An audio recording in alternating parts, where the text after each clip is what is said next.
আসসালামু আলাইকুম, কেমন আছেন সবাই? আশা করি যে যেখানে আছেন আল্লাহ পাকের রহমতে ভালো আছেন, সুস্থ আছেন। মুসলিমা ভিলেজ ব্লগে আপনাদের মাঝে প্রতিদিনের মতো আরও একটি নতুন ভিডিও নিয়ে চলে এলাম। আমার এই ছোট্ট ভিডিওটি স্কিপ না করে সম্পূর্ণ ভিডিওটি দেখতে থাকুন। ইনশাল্লাহ আপনাদের কাছে অনেকটাই ভালো লাগবে। আর যারা যারা আমার ভিডিওটি প্রথম দেখছেন তারা অবশ্যই আমার চ্যানেলটিকে সাবস্ক্রাইব করে আমার পাশেই থাকবেন। তো আজকে আমি আপনাদের সাথে শেয়ার করব আমার গ্রামীণ কিছু পরিবেশের সৌন্দর্য আর আমার আজ দুপুরে রান্নাবান্নার আইটেম। তো আমার সাথেই থাকুন আর দেখতে থাকুন।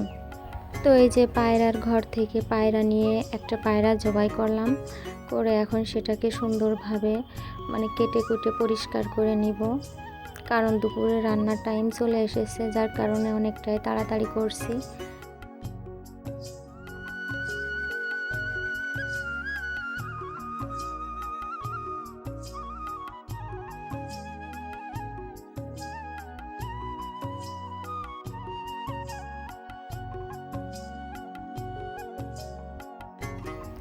এই যে দেখুন, আমার পায়রা কিন্তু সম্পূর্ণটাই কেটে কুটে গোছানো হয়ে গেছে। আর অন্যদিকে আমি উস্তে দিয়ে মাছের ডিম দিয়ে রান্না করব, এজন্য উস্তেও কেটে গুছাইয়ে নিচ্ছি।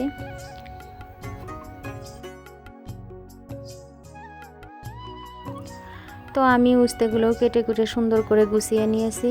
এখন আমি রান্না করতে যাব। আর এই যে মাছের ডিম দিয়ে রান্না করব। গত 2 দিন আগে মাছ কিনেছিলাম একটা, সেই মাছের পেটে এতগুলা ডিম হয়েছে, তো এটা দিয়ে রান্না করব। তো এই যে আপনাদেরকে রান্নার ভিডিওটি দেখালাম না, রান্না হয়ে গেছে তখন দেখাচ্ছি। যাই হোক, আমার ভিডিওটি কেমন লাগছে আপনাদের কাছে অবশ্যই কমেন্টে জানাবেন আর লাইক করবেন, আমার চ্যানেলটি সাবস্ক্রাইব করবেন। সবাই ভালো থাকবেন, সুস্থ থাকবেন। আল্লাহ হাফেজ।